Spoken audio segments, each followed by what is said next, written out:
तो defence corridor किस तरह का होगा उसी की एक तस्वीर, एक खाका इस डॉक्यूमेंट्री के जरिए पेश करने की कोशिश की गई है।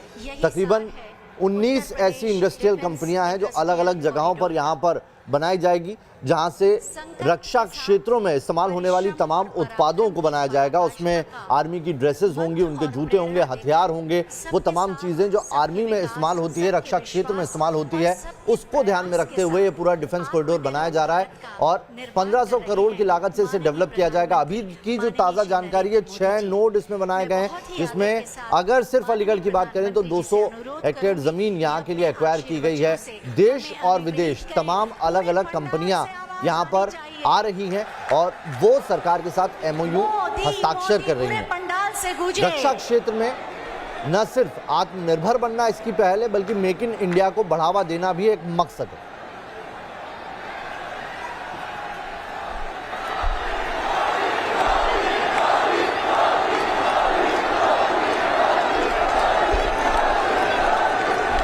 भारत माता की, भारत माता की। उत्तर प्रदेश की गवर्नर श्रीमती आनंदीबेन पटेल जी, उत्तर प्रदेश के यशस्वी, तेजस्वी और कर्मठ मुख्यमंत्री श्रीमान योगी आदित्यनाथ जी, उप मुख्यमंत्री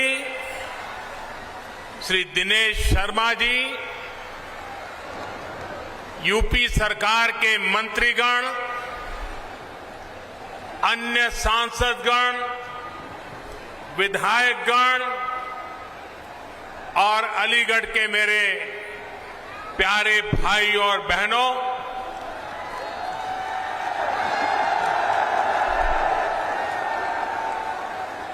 आज अलीगढ़ के लिए, पश्चिमी उत्तर प्रदेश के लिए बहुत बड़ा दिन है। आज राधा अष्टमी भी है। ये अवसर आज के इस दिन को और भी पुनीत बनाता है। व्रज भूमि के तो कण कण में, रज रज में राधा ही राधा है।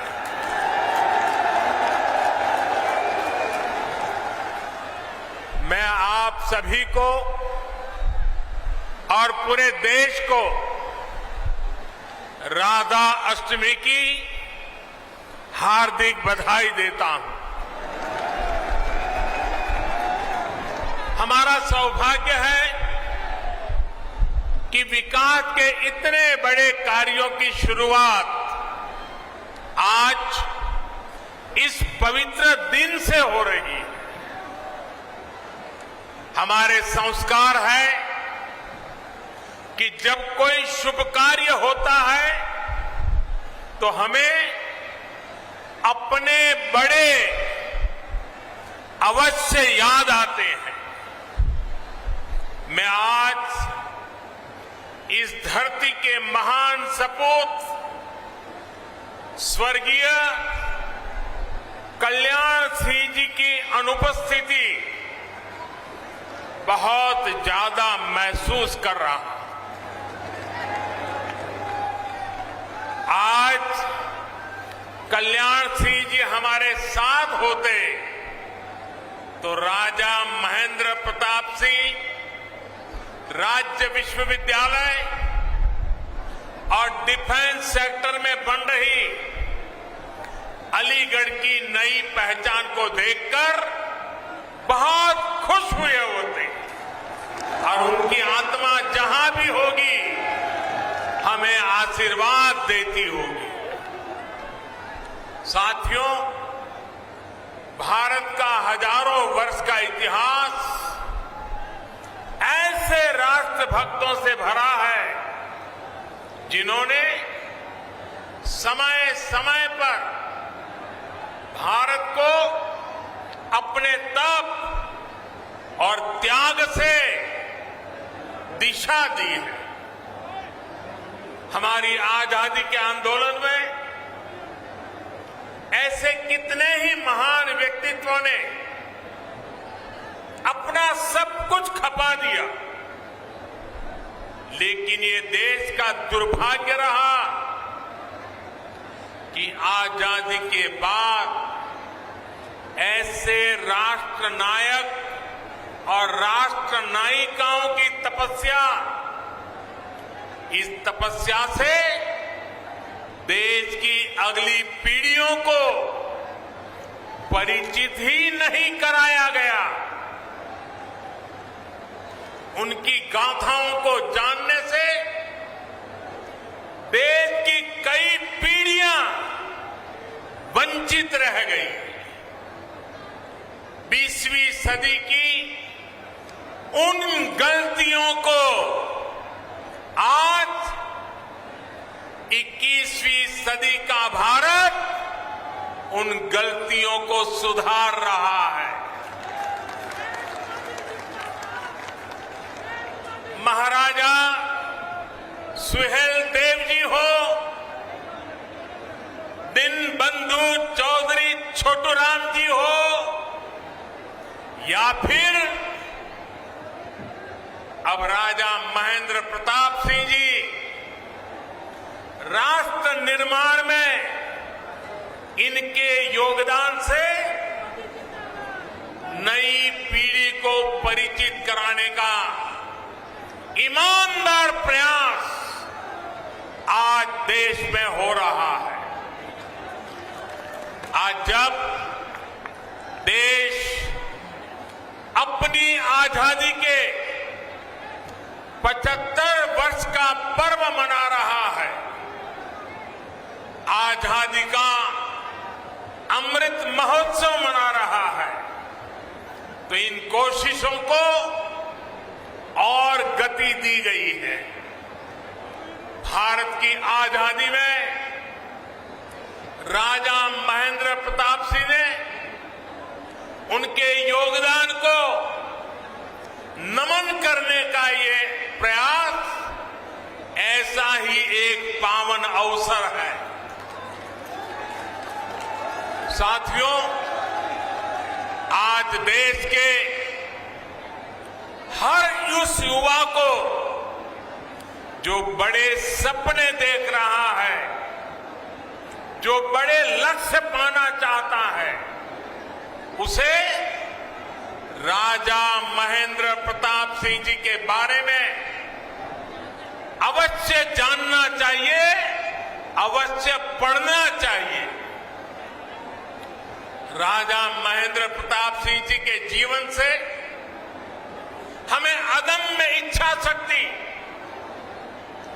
अपने सपनों को पूरा करने के लिए कुछ भी कर गुजरने वाली जीवटता आज भी हमें सीखने को मिलती है।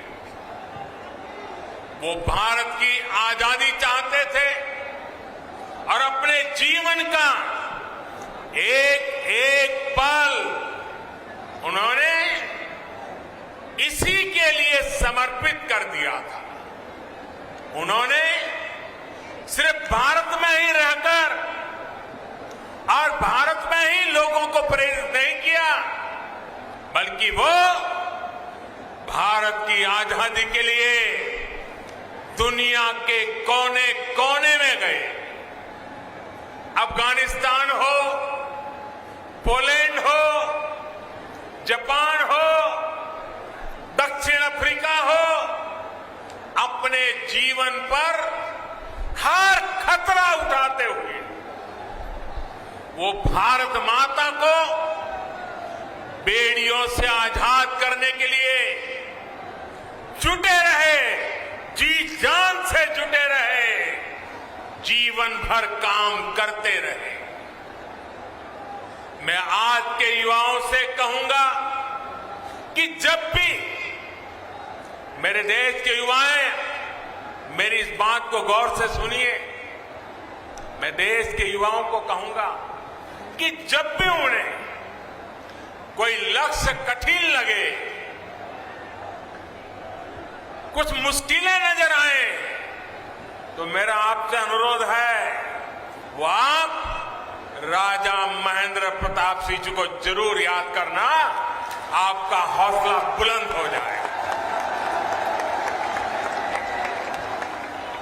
राजा महेंद्र प्रताप सिंह जी जिस तरह एक लक्ष्य, एक निष्ठ होकर भारत की आजादी के लिए जुटे रहे, वो आज भी हम सबको प्रेरणा देता है।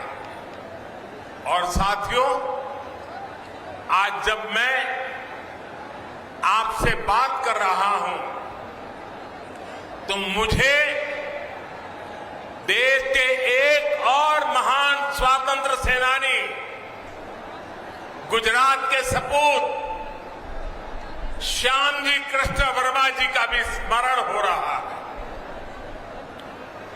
प्रथम विश्व युद्ध के समय राजा महेंद्र प्रताप जी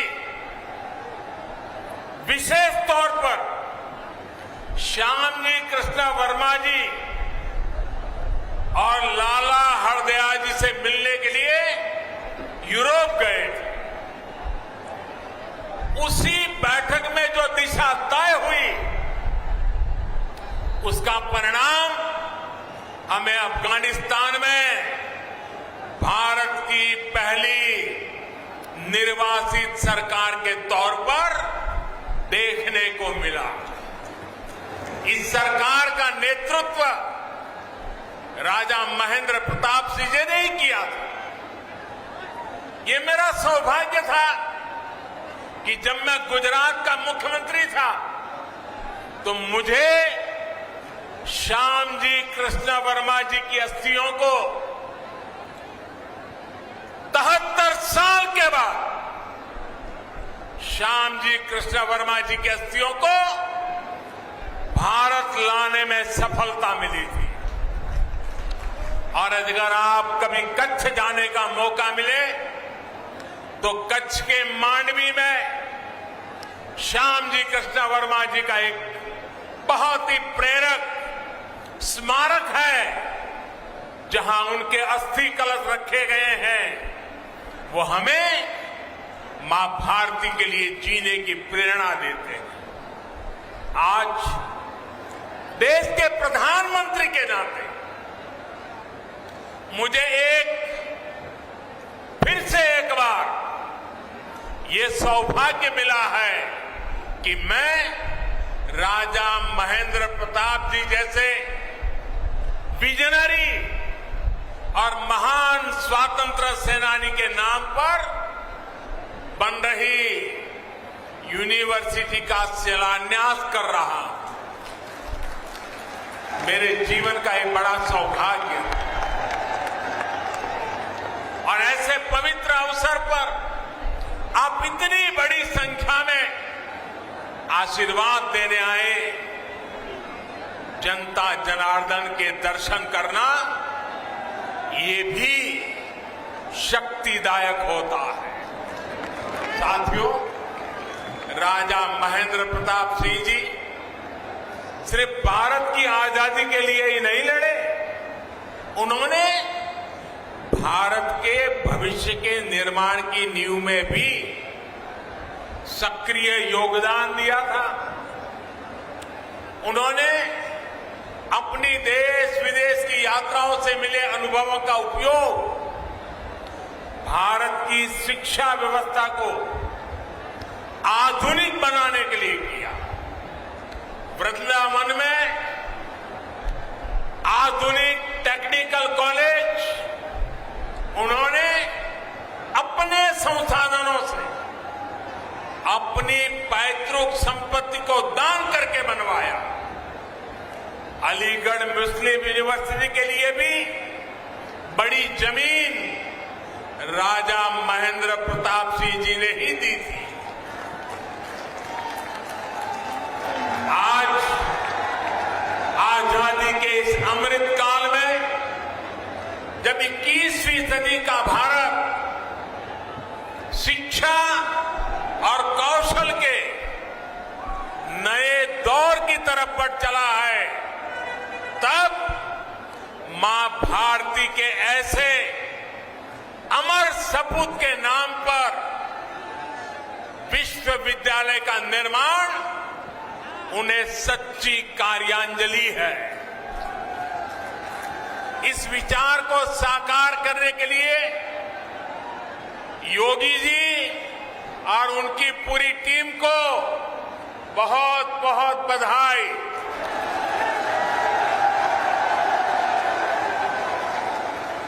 साथियों, ये विश्वविद्यालय आधुनिक शिक्षा का एक बड़ा केंद्र तो बनेगा ही, साथ ही देश में डिफेंस से जुड़ी पढ़ाई, डिफेंस मैन्युफैक्चरिंग से जुड़ी टेक्नोलॉजी और मैन पावर बनाने वाला सेंटर भी बनेगा। नई राष्ट्रीय शिक्षा नीति में जिस तरह शिक्षा, कौशल और स्थानीय भाषा में पढ़ाई, इस पर बल दिया गया है, उससे इस विश्वविद्यालय में पढ़ने वाले छात्र छात्राओं को बहुत लाभ होगा। अपनी सैन्य ताकत को मजबूत करने के लिए आत्मनिर्भरता की तरफ बढ़ने भारत के प्रयासों को इस विश्वविद्यालय में होने वाली पढ़ाई नई गति देगी। आज देश ही नहीं, दुनिया भी देख रही है कि आधुनिक ग्रेनेड और राइफल से लेकर लड़ाकू विमान, आधुनिक ड्रोन, युद्धपोत, ये सब भारत में ही निर्मित करने का अभियान चल रहा है। भारत दुनिया के एक बड़े डिफेंस इंपोर्टर की छवि से बाहर निकलकर, वरना हमारी छवि यही है, हम डिफेंस के लिए जो भी चाहिए इंपोर्ट करते, बाहर से मंगवाते रहते। आजादी के 75 साल हो गए, हम मंगवाते रहते हैं। इस छवि से बाहर निकलकर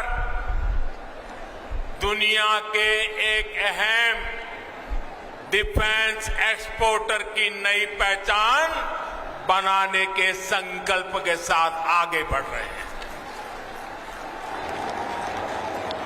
भारत की इस बदलती पहचान का एक बहुत बड़ा केंद्र ये हमारा उत्तर प्रदेश बनने वाला है, और उत्तर प्रदेश के सांसद के नाते मुझे इस बात का विशेष गर्व है। साथियों, थोड़ी देर पहले डिफेंस कॉरिडोर के अलीगढ़ नोड की प्रगति का मैंने अवलोकन किया।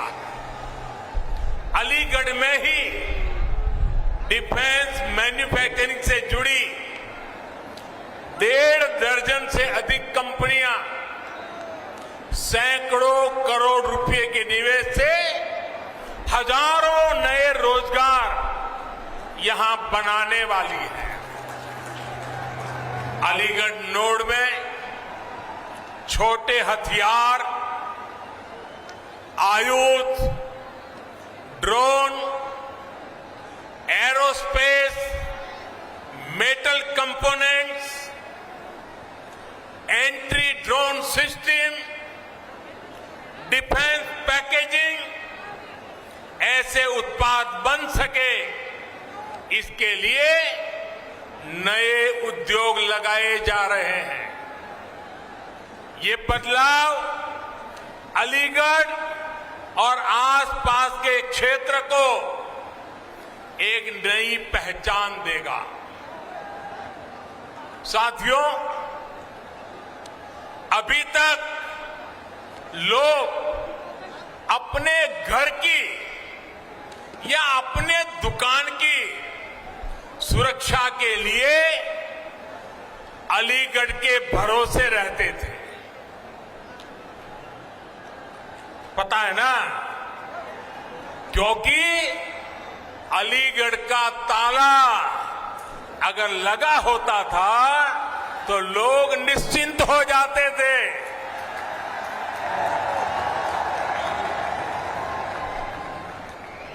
और मुझे आज बचपन की एक बात करने का मन कर रहा है।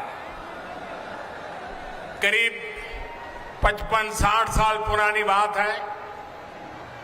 हम बच्चे थे तो अलीगढ़ से ये ताले के जो सेल्समैन होते थे, एक मुस्लिम मेहरबान थे, वो हर 3 महीने हमारे गांव आते थे। अभी भी मुझे याद है, वो काली जैकेट पहनते थे और सेल्समैन के नाते दुकानों में अपना ताला रख के जाते थे और 3 महीने के बाद आकर के पैसे ले जाते थे। गांव के अगल बगल के गांवों में भी व्यापारियों के पास जाते थे, उनको भी ताले देते थे।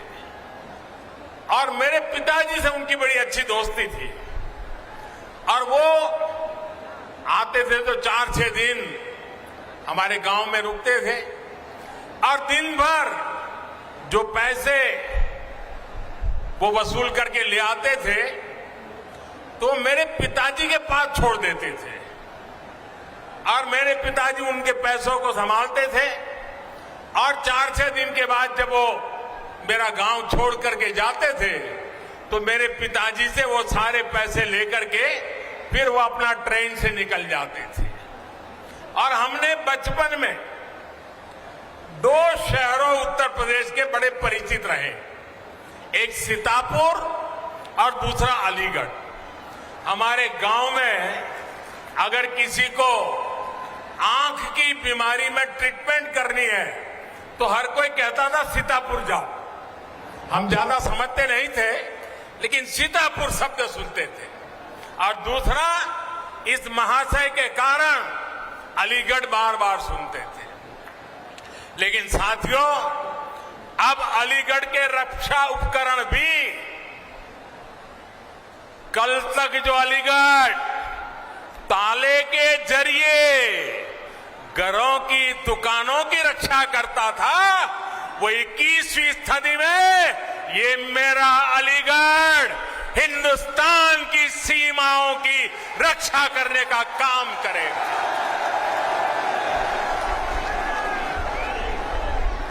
यहां ऐसे आयुध बनेंगे। 1 डिस्ट्रिक्ट 1 प्रोडक्ट योजना के तहत यूपी सरकार ने अलीगढ़ के तालों और हार्डवेयर को एक नई पहचान दिलाने का काम किया है। इससे युवाओं के लिए, एमएसएमईज के लिए नए अवसर तैयार हो रहे हैं। अब डिफेंस इंडस्ट्री के जरिए भी यहां के मौजूदा उद्यमियों को,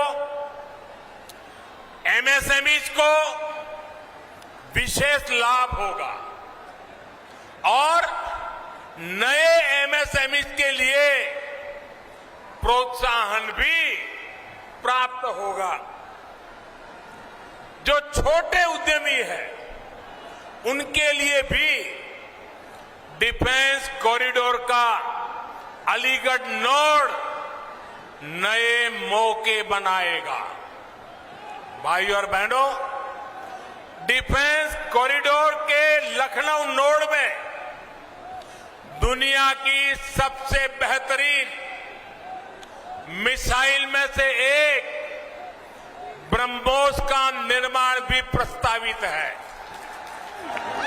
इसके लिए अगले कुछ सालों में 9,000 करोड़ रुपए निवेश किए जा रहे हैं। झांसी नोड में एक और मिसाइल मैन्युफैक्चरिंग से जुड़ी बहुत बड़ी महत्वपूर्ण यूनिट लगने का प्रस्ताव है। यूपी डिफेंस कॉरिडोर ऐसे ही बड़े निवेश और रोजगार के बहुत बड़े अवसरों को लेकर के आ रहा है। साथियों, आज उत्तर प्रदेश देश और दुनिया के हर छोटे बड़े निवेशक के लिए बहुत आकर्षक स्थान बनता जा रहा है। ये तब होता है जब निवेश के लिए जरूरी माहौल बनता है, जरूरी सुविधाएं मिलती है। आज उत्तर प्रदेश डबल इंजन सरकार के डबल लाभ का बहुत बड़ा उदाहरण है। योगी जी और उनकी पूरी टीम ने सबका साथ, सबका विकास, सबका विश्वास के मंत्र पर चलते हुए उत्तर प्रदेश को नई भूमिका के लिए तैयार किया है। अब सबके प्रयास से इसे और आगे भी बढ़ाना है। समाज में विकास के अवसरों से जिनको दूर रखा गया, ऐसे हर समाज को शिक्षा और सरकारी नौकरियों में अवसर दिए जा रहे हैं। आज उत्तर प्रदेश की चर्चा बड़े इंफ्रास्ट्रक्चर प्रोजेक्ट और बड़े फैसलों के लिए होती है। पश्चिमी उत्तर प्रदेश तो इसका एक बहुत बड़ा लाभार्थी है। ग्रेटर नोएडा में इंटीग्रेटेड इंडस्ट्रियल टाउनशिप का निर्माण, मल्टी मॉडल लॉजिस्टिक्स हब, जेवर international airport, Delhi Meerut regional rapid transit system, metro connectivity, आधुनिक हाईवे और एक्सप्रेसवे, ऐसे अनेक काम आज पश्चिमी उत्तर प्रदेश में हो रहे हैं। यूपी में चल रहे ये हजारों करोड़ रुपए के प्रोजेक्ट आने वाले वर्षों में भारत की प्रगति का बड़ा आधार बनेंगे। भाई और बहनों, मुझे आज ये देखकर बहुत खुशी होती है कि जिस यूपी को देश के विकास में एक रुकावट के रूप में देखा जाता था, वही यूपी आज देश के बड़े अभियानों का नेतृत्व कर रहा है। शौचालय बनाने का अभियान हो, गरीबों को अपना पक्का घर देना हो, उज्ज्वला के तहत गैस कनेक्शन हो, बिजली कनेक्शन हो, पीएम किसान सम्मान निधि हो, हर योजना, हर मिशन में योगी जी के यूपी ने देश के लक्ष्यों को हासिल करने में अग्रणी भूमिका निभाई है। वरना मुझे तो याद है, वो दिन मैं भूल नहीं सकता हूं, जब 2017 से पहले गरीबों की हर योजना में यहां रोड़े अटकाए जाते थे। एक एक योजना लागू करने के लिए दर्जनों बार केंद्र की तरफ से चिट्ठी लिखी जाती थी, लेकिन यहां उस गति से काम नहीं होता था। ये मैं 2017 के पहले की बात कर रहा हूं। जैसे होना चाहिए था वैसा नहीं होता था। साथियों, यूपी के लोग भूल नहीं सकते कि पहले यहां किस तरह के घोटाले होते थे, किस तरह राजकाज को भ्रष्टाचारियों के हवाले कर दिया गया था। आज योगी जी की सरकार पूरी ईमानदारी से यूपी के विकास में जुटी हुई है।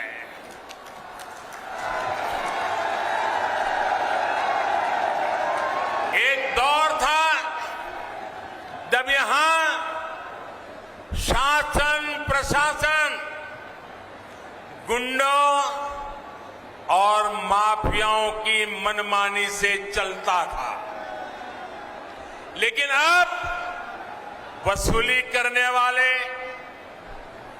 माफिया राज चलाने वाले सलाखों के पीछे हैं। मैं पश्चिम उत्तर प्रदेश के लोगों को विशेष तौर पर याद दिलाना चाहता हूं। इसी क्षेत्र में 4-5 साल पहले परिवार अपने ही घरों में डर करके जीते थे। बहन बेटियों को घर से निकलने में, स्कूल कॉलेज जाने में डर लगता था। जब तक बेटियां घर वापस न आए, माता पिता की सांसें अटकी रहती थी। जो माहौल था उसमें कितने ही लोगों को अपना पुश्तैनी घर छोड़ना पड़ा, पलायन करना पड़ा। आज यूपी में कोई अपराधी ऐसा करने से पहले 100 बार सोचता है।